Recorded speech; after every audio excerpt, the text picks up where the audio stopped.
This channel was censored earlier today when we attempted to expose one of the people who was involved in grooming gangs. Let me tell you something. If you watched this channel yesterday, you will have seen us show a group of ordinary, public-spirited, decent British people exposing what was going on with grooming gangs. Unfortunately, that video was taken down and it is now something that I can no longer show you. Doesn't that prove the problem with this country? Hello everyone, this is Andre Walker, an angry Andre Walker. Please do subscribe, but more importantly, hit the bell notification icon. You know something?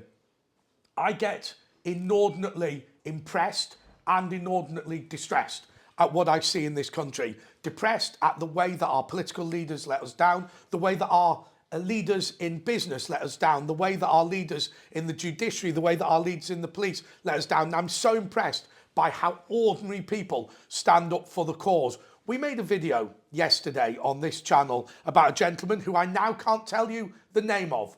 He was looking to meet a 13-year-old girl. He'd messaged her online and he wanted to meet her cousin. When people surrounded him and attempted to citizens arrest him for the crime he'd committed, he was then being protected inside an Indian restaurant by his cousins. He'd been in the country for 4 years. Some of you will have seen it, others of you will not have seen it. And yet, the YouTube moderators decided to take the video down and banned it forever. Now, this video is not a rebuke on the YouTube moderators. It genuinely isn't. And it's not an attempt to slag them off. It's something that I think goes much deeper. Do you know the rules on YouTube?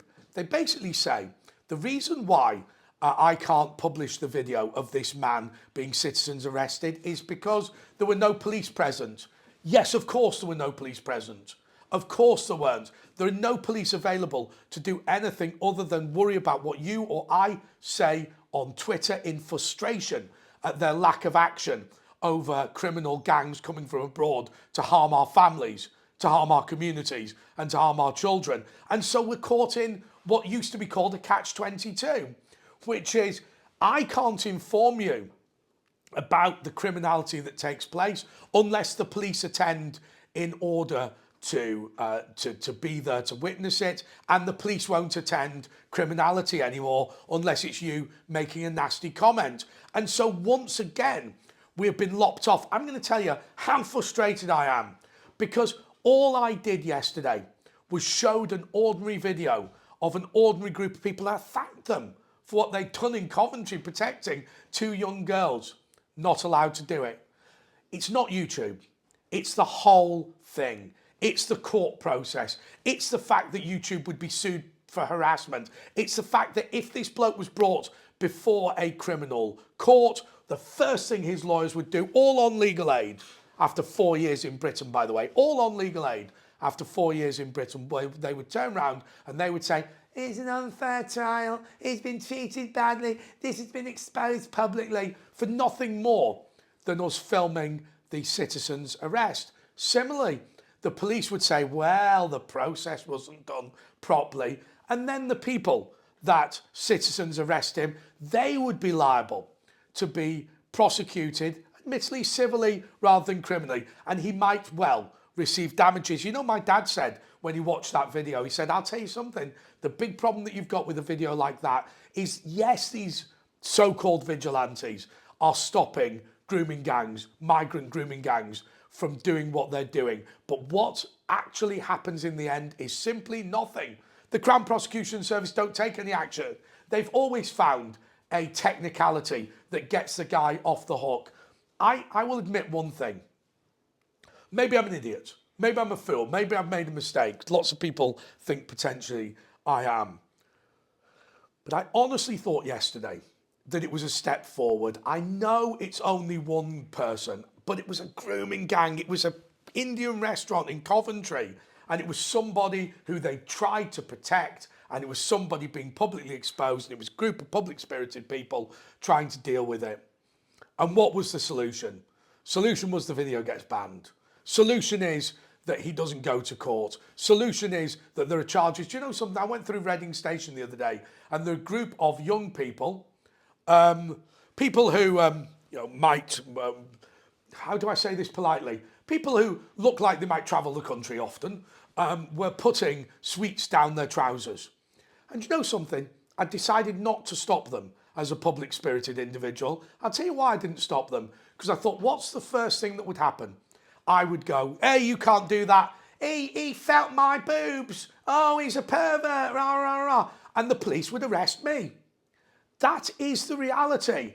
Yesterday, when I attempted to expose this pervert, the answer was the video was unacceptable. Oh, it offends taste and decency. But that's exactly what's happened throughout the whole grooming gang scandal, hasn't it? And Jess Phillips is part of it, and Keir Starmer is part of it, and some of us Conservatives and Reformers and UKIPers are part of it as well for being in government, local government, regional government, and having failed to notice it. Because what we would rather do is deny the problem exists.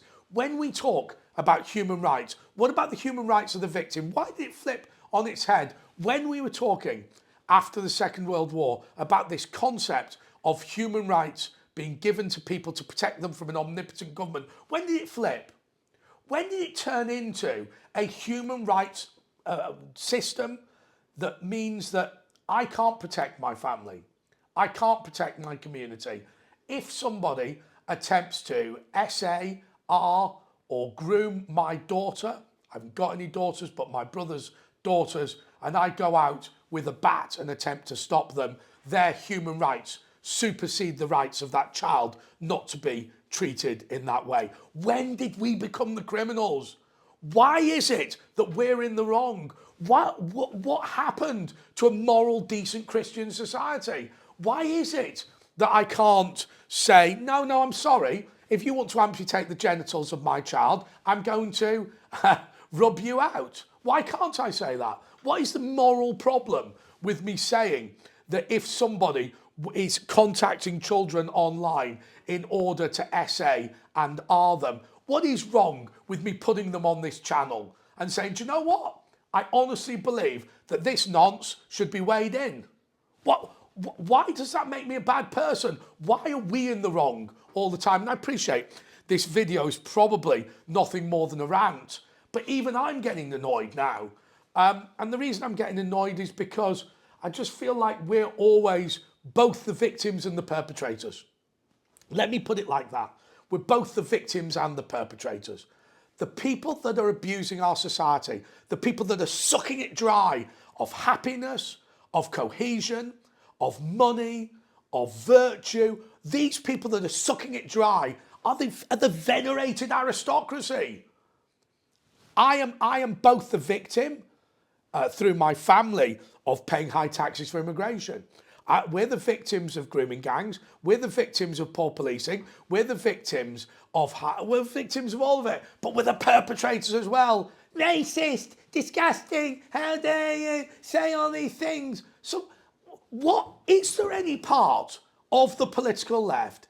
Is there any part of the police? Is there any part of a local council? Is there just one bit of Keir Starmer that says maybe they're to blame a little bit, just a little bit? When David Lammy wants my family to pay reparations to people in the Caribbean they've never met, he wants to give away the Chagos Islands and make me rent it back for £17 billion. He wants me to get on my knees, literally not figuratively, to apologise to him, even though he's a fat wanker who's been successful in life only because of racial discrimination, namely that they let morons into Harvard because they were black when he went there. He wants me to get on my knees and throw my money away, thanking him. But do you know what I want to do? I want to say, it's time. I've talked about the death penalty before, but I think we also need to talk about a change in legislation. And my change in legislation is this. It's the British right to bear arms. We have to be able to defend our own community. In those communities where the police have given up, it doesn't bother me that the police have given up, but there is something that used to be called in political science the social contract. And the social contract always said the following. If We give away certain rights in exchange for protection from the government. But when the government does not protect us and does not stand up for us, we ought not to give away those rights. Why on earth am I paying for police that do not exist? Why on earth am I paying for local councillors who don't do the job? Why on earth am I expected not to protect my family when they don't either? Please do donate to the Patriot Fund. And also, I want to apologise for this video for being ranty. But you know something? I'm just upset about the simple thing that I attempted to do and nobody cares. If you want to donate to the Patriot Fund, you can donate below. And we are supporting right-wing causes, conservative causes, patriotic causes. And I'm going to feel better later tonight. Until next time, goodbye.